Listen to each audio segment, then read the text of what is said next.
در استریمیت یک زن اینجا سوال دادن به شما داملو اول دعا کردن شما رو و خب میخونم من دو سوال دارم اگر جواب میدادین بهت خرسند میشدم رحمت الله بر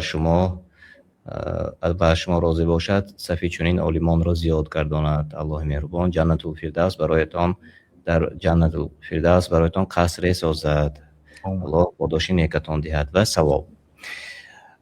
سطر و حجابی درست از نگاه شریعت برای یک زن چگونه باید باشد مگر زن تنها باید لباس سیاه باشد ثواب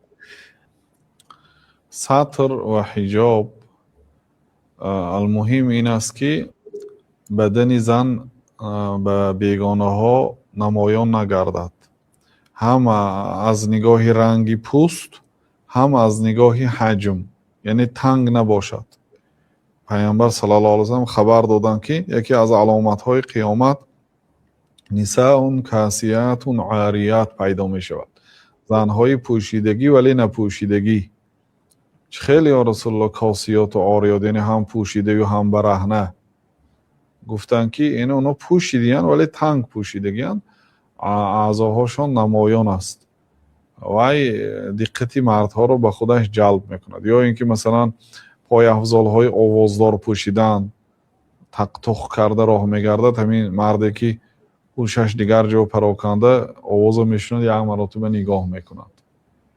لباس هم شرط نیست سیاه شدنش لیکن یه لباسی باشد که دقت آدمای جلب نکند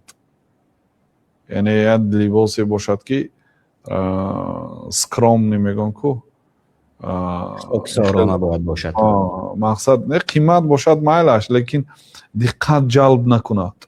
همین مردی نگاه نمیکرگی هم یه بار نگاه آخه همین زنک عموما طبیعتی آدمی ده همین چیزایی میخواهد که شروع باشد درست است لیکن زن زیباگیش و جمالش این برای شوهرش است برای دیگرها باید و نمایش ندهد بنابراین حجاب و سطر رنگش شریعت حدی محدود نگذاشته است که سیاه باشد یا سیاه فقط یه رنگ مردگی هست یعنی دقت جلب نمی کند برای همین یک رنگی همین خیلی چی پوشد که دقت آدم های جلب نکند این یک وسیع باشد دویومش